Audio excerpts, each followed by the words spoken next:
دے رہے ہیں، یہ جہاں چیز ہے کیا لوح و قلم دے رہے ہیں۔ تو بہرحال ماشاءاللہ قرآن کا حسن اللہ مجھے سمجھا دے۔ ابھی میں سورۃ البروج پڑھ رہا تھا، اس کا بھی ایک انداز سے آپ کو حسن سمجھاؤں۔ قرآن کے اندر صورتوں کا نا ایک جس کو ہم انگلش میں کہتے ہیں پلیڈرامک سیکوینس یا رنگ اسٹرکچر، فخر الدین الرازی جیسے امام آلوسی، یہ جتنے بڑے بڑے ہیں اکابرین جن کی تفاسیر کچھ پڑھتے رہتے ہیں ماشاءاللہ۔ اللہ ہمیں بڑوں کی صحبت میں زیادہ بیٹھنے کی توفیق دے تو انشاءاللہ زیادہ ہیرے موتی جواہرات مل جائیں گے۔ تو والسماء ذات البروج، چلتے چلتے چلو درمیان میں کافی صورتیں اسکپ ہو گئی، سورۃ بروج کا نقشہ سنا کے پھر والسماء ذات البروج، اس کی مثال منگری کی طرح ہے نا۔ منگری ہے کسی کے پاس؟ منگری انگوٹھی ہے کسی کے پاس؟ انگوٹھی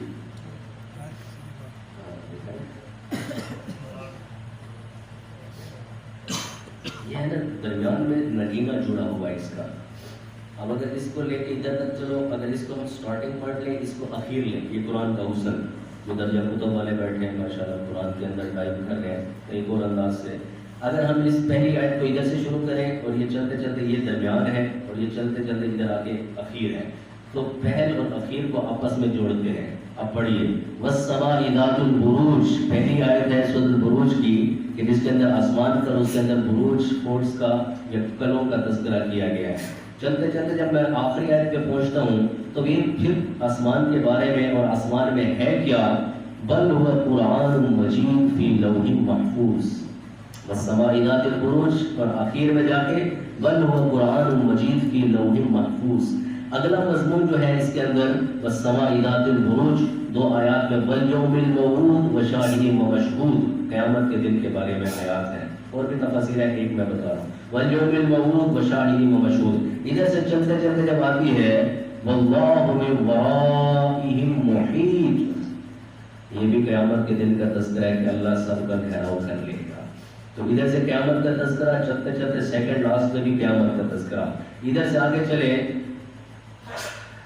قتل اصحاب الاخدود، اللہ کے نافرمان لوگوں کا تذکرہ جنہوں نے گڑھے کھودے، کنویں، اور یعنی اصحاب الاخدود کتنے معصوم لوگوں کو انہوں نے اس میں جلایا۔ قتل اصحاب الاخدود النار ذات الوقود اذ هم علیہا قعود وهم علی ما یفعلون بالمؤمنین شہود، یہ اللہ کے نافرمانوں کا تذکرہ، یہ تیسرا مضمون ہے۔ ادھر سے تیسرا مضمون جو تھرڈ لاسٹ ہے وہ ہے هل اتاک حدیث الجنود فرعون وثمود وللذین کفروا فی تکذیب، تیسرا مضمون ادھر سے بھی نافرمانوں کا ہے اور آخری طرف سے بھی تیسرا مضمون نافرمانوں کے بارے میں ہے۔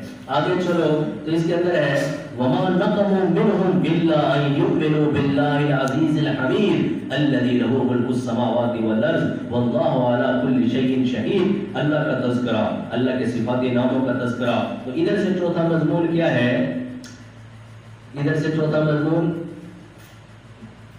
انه هو يبدئ ويعيد وهو الغفور الودود ذو العرش المجيد فعال لما يريد، یہ چوتھا ادھر سے چوتھا۔ پانچواں مضمون اور پھر آخر چھٹا وہ نگینے کی طرح درمیان میں آتا ہے۔ پانچواں مضمون ہے پانچواں ان الذين فتنوا المؤمنين والمؤمنات ثم لم يتوبوا فلهم عذاب جہنم ولهم عذاب الحریق، جو نہیں مانے اور اکڑے رہے تو ان کے لیے عذاب کی بات ہے، پکڑ کی بات ہے۔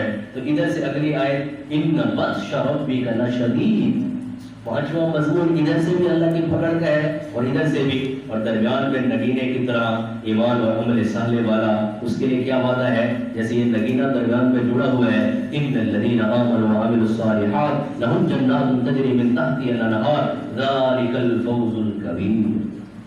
تو یہ قرآن کا حسن ماشاءاللہ، مدرسے کا ماحول ہے تو میں تو قرآن کی باتیں سنا رہا ہوں۔ ایسے ہی آیت الکرسی ہے اللہ لا الہ الا هو الحی القیوم وهو العلی العظیم، شروع میں اللہ کے دو صفاتی نام، آخر میں اللہ کے دو صفاتی نام۔ ادھر سے دوسرا جملہ اللہ کی بادشاہی کا تذکرہ، لہ ما فی السماوات و ما فی الارض، ادھر سے دوسرا جملہ وسع کرسیہ السماوات والارض، بلکہ اس سے پہلے لا تأخذه سنة ولا نوم ولا يؤوده حفظهما، اللہ اونگ اور نیند سے پاک ہے، اللہ تھکاوٹ سے، ان کی حفاظت سے تھکتا کوئی نہیں ہے۔ تھکنا، اونگ اور نیند یہ تو انسانی کمزوریاں ہیں، اللہ اس سب سے پاک ذات ہے۔ چوتھا جملہ ولا يحيطون بشيء من علمه الا بما شاء، اور ادھر سے ادھر سے کیا ہے منزل الذی یشفع عنده الا باذنہ، ادھر بھی الا کا جملہ ہے، ادھر بھی الا کا درمیان میں ہے، یعلم ما بین ایدیہم وما خلفہم، اللہ آگے کو بھی جانتا ہے، اللہ پیچھے کو بھی جانتا ہے۔ تو بھائیو قرآن سے محبت کرنا، جتنی زیادہ محبت کر لیں گے انشاءاللہ اتنا زیادہ ہمیں سمجھ میں آئے گا۔ اور آپ بچوں نے اس علاقے کے اندر پھرتے ہوئے اس علاقے کو ہر قسم کی بدعات رسوم و رواج سے بچانا ہے، اپنے پیارے حبیب صلی اللہ علیہ وسلم کی ایک ایک حدیث پڑھتے ہوئے آپ کے سامنے ان کا کردار ہو، آپ کے سامنے ان کا جمال ہو، آپ کے سامنے ان کی سیرت ہو۔ وَأَحْسَنَ مِنْكَ لَمْ تَرَ قَطُّ عَيْنِي وَأَجْمَلَ مِنْكَ لَمْ تَلِدِ النِّسَاءُ خُلِقْتَ مُبَرَّأً مِنْ كُلِّ عَيْبٍ كَأَنَّكَ قَدْ خُلِقْتَ كَمَا تَشَاءُ۔ جہاں میں ان سا چہرہ ہے نہ ہے خندہ جبیں کوئی، ابھی تک جن سکینہ اور تھے ان سا ہنسی کوئی، نہیں رکھی ہے قدرت نے میرے آقا کبھی تجھ میں، جو چاہا آپ نے مولا اور رکھا ہے سبھی تجھ میں، نہ دیکھا میری آنکھوں نے کہیں تجھ سا ہنسی کوئی، خدائے پاک نے تجھ سا بنایا ہی نہیں کوئی۔ بڑے بڑے سونے گزرے یوسف جیسے بھی گزرے کہ جن کو دیکھ کے عورتوں نے اپنے ہاتھوں پہ چھریاں چلائی کہ ایک جھلک جو دیکھی یوسف کی، ہتھ لیا مصر دیا عورت نے، کہ بین بیٹھے انہیں نہ اتوں لکسر کٹوائے جاندے تھے۔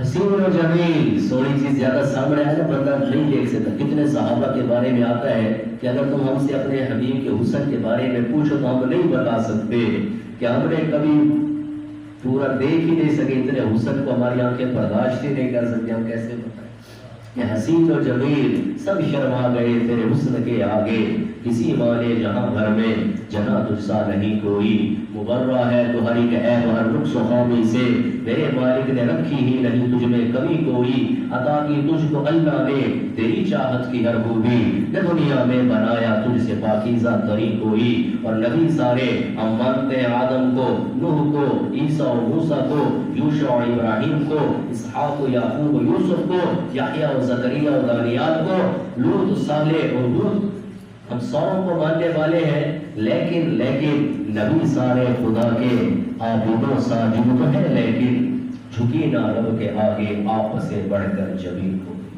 نہ دیکھا میری آنکھوں نے کہیں تجھ سا ہنسی کو۔